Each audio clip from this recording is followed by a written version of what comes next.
สวัสดีพี่น้องมื้อนี้เฮาก็ออกมาเอ็ดการซอยข้าวเจ้าเพิ่นว่าตอนนี้ก็ฝนตกแล้วฮอดเดือน6แล้วเฮาก็สิลงให้ลงนาแล้วพี่น้องเดือน6นี่เฮาออกมาเข้าเก็บพร้อมมาเลย เฮาออกน้ำล่างเฮากับสิไปสัมผัสเขาว่าเขาออนแต่โดนเฮ็ดได้เฮิงหรือบ่ยิ้มเด้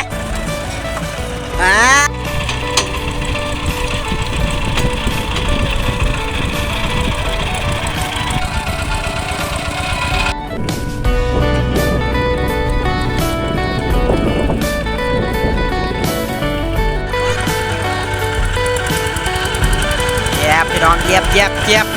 เล่นกันไปแขกพี่น้องกินแขกไหวปะ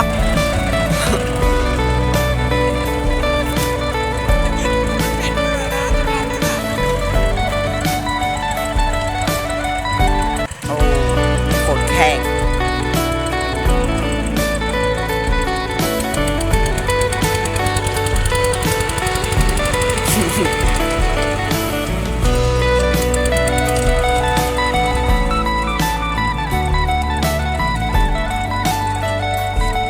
พี่น้องเห็ดกามัดปล่อยดับจับยำบ้าบุตรต่อแต่หาวช่องหาวชามมาเลยนะไปเห็นนะโอ้มันจะกับกาเริ่มพี่น้องหาวกาเสียแต่เอามากินนี่อันนี้นะว่านแล้วบ่หมอนว้าวโอ้ทีมงานเขาก็มัดหาวโคตรเลยพี่น้อง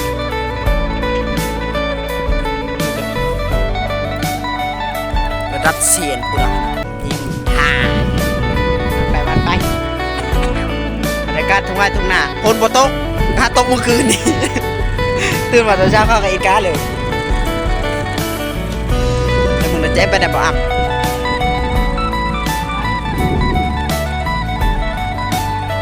ไวเด้ออัพไวเด้อเขาขับเขาแล้ว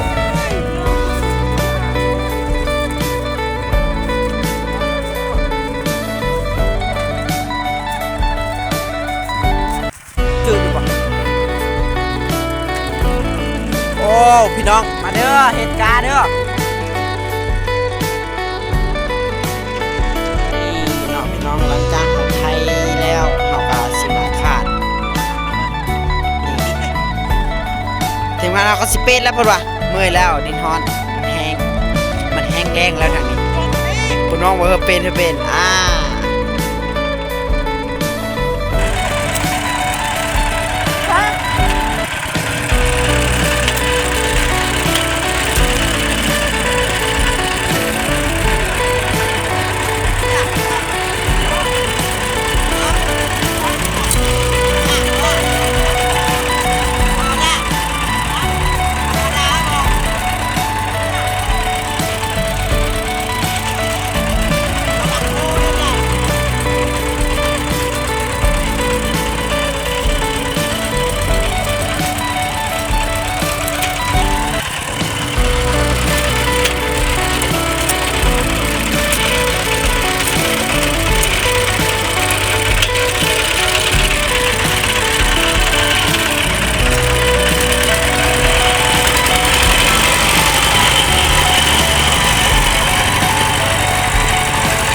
ถแข่งบนถนนตกโอ้ดูเขาต่ำดูเขาต่ำเอาเชือกตกตีแบบว่าแรงเนาะขาดกับลมต้นขี้ก็เฮ้ยเฮ้ยไปเสียมาอยู่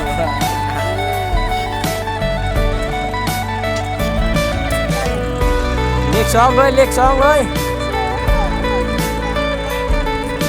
ตามมัน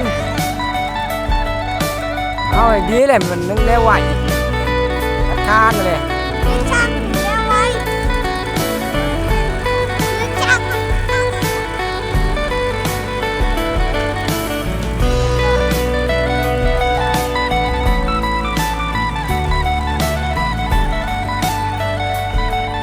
เด็กน้อยแต่ไม่เป็นลายเนาะเด็กน้อยเด็กลานเขาอันดอกแต่เขาสิเขาร้องสาวน้อยนะ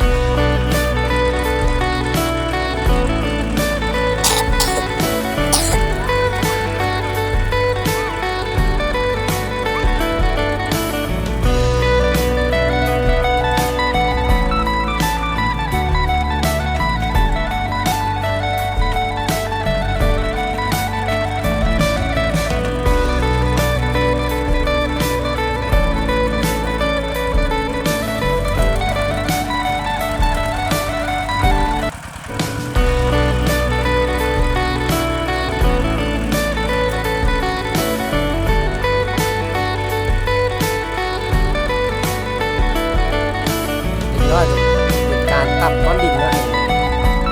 ว่าถ้าไม้นะมาทับ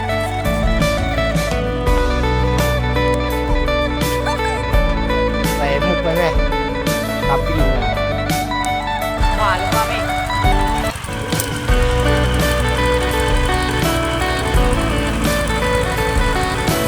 เร็วแล้วที่บ้านนี่เลยไว้แบบจะเอาเขาได้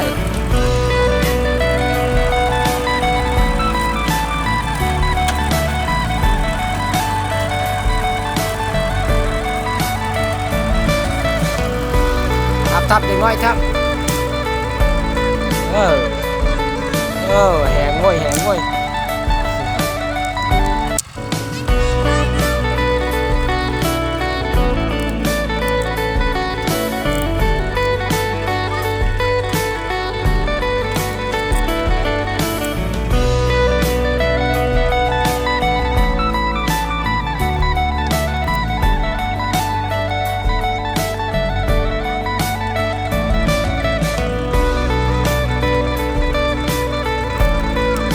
กาซอยมือเราเลย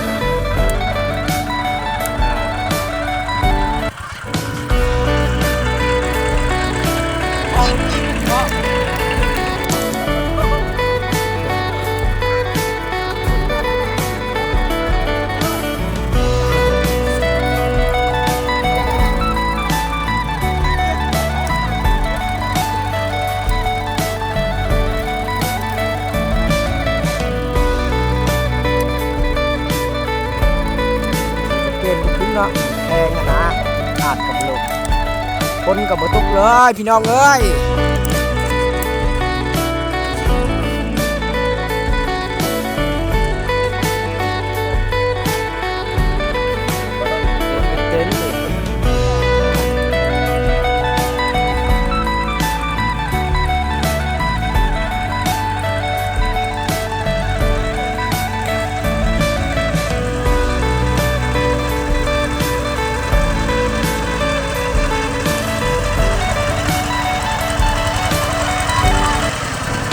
น้อย2 คนแล้วนี่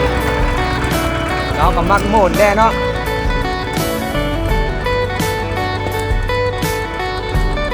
กลับแล้วทุกคนอันนี้ก็วานแล้วเลยเด้อทุกคนเด้อเนี่ยฝนตกลงมานี่มันก็ออกแล้วนี่ไว้ก็ได้ดำแล้วนี่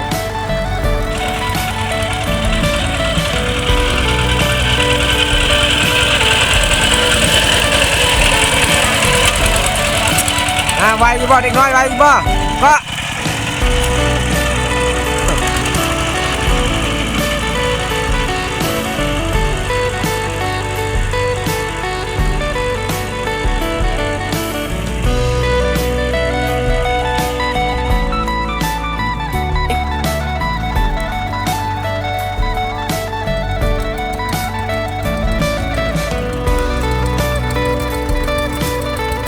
ได้ชูเมยบ้า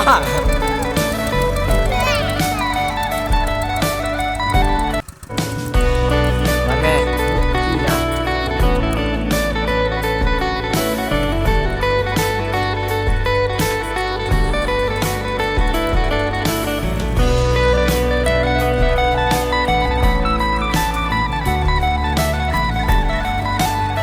ใส่เกซองเนาะเด็กน้อยเขาก็แหงโม่นแล้วใจเก่าเนี่ยได้เมื่อยแล้วว่าเด็กน้อยเนี่ยมันระดับน่าจะแหงแหละ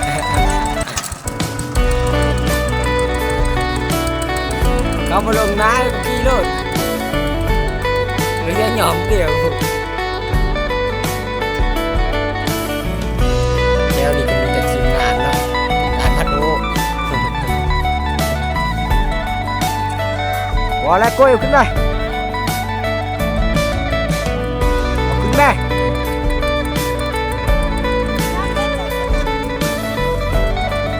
พอบ้านนี้ก็สิเบิ้งตอนวาดเนาะบ้านนี้กัน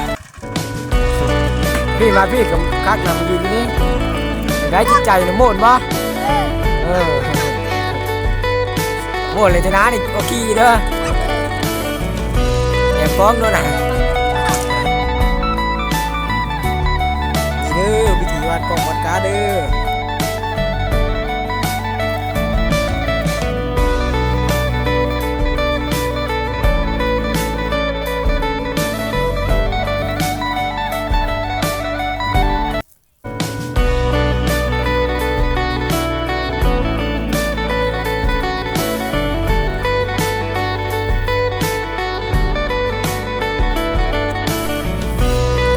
ตอนนี้เรากำลังเปลี่ยนติดรถนะ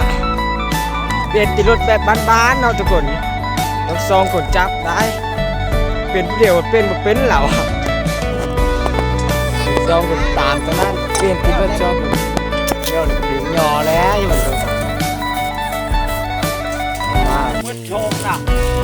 ทางนี้ได้มันเป็นบ้าปุ้ยเนี่ยดิ้งน้อยฟ้าดิ้งน้อยฟ้าหนักสองแดกอะไรมาว่ามันรถเข้าไปเนาะมันจะมียากดน้ำเนาะมันเงาสบายอยู่เปล่าเดี๋ยวชมเอามันล่างกันมันเอาไว้เนาะแค่นั้นนะแม่บัญญัตินะนะเอาไว้กันเอง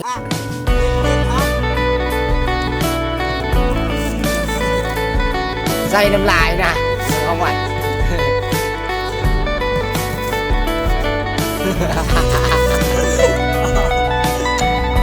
สู้กับพริกครับเพราะมันเลยที่ยอดูตัวเล็กนะปลาคำน้อยเหมือนขึ้นมาหน่อยมันแข็งเลยเนาะเล็ดมันตัดตีนได้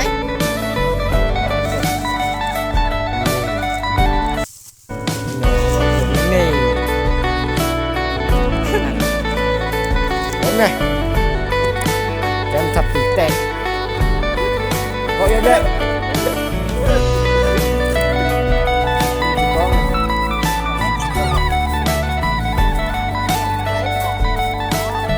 ปิดตาดเดี๋ยวมันเลี้ยวเลยนะปิดแล้วกับจ้องตาม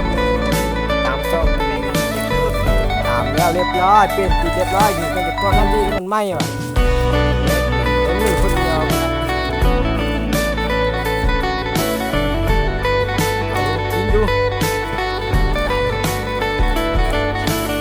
เล่นมา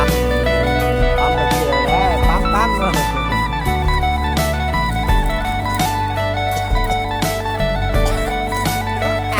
ทำจัน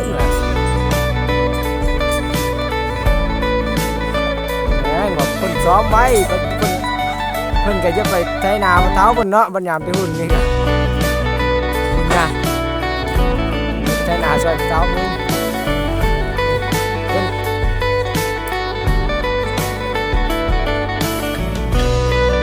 ใจขึ้นอ่ำโอ้ยผีแท็กมา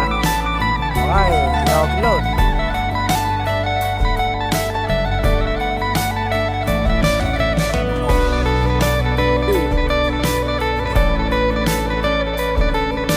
จังเก็ตไปจังรถก็ได้เจอมันเอาแต่แบบอีเอาสูง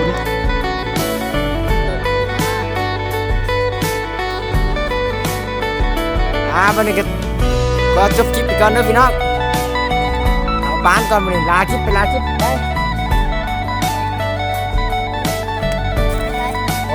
จบคลิปกันเลย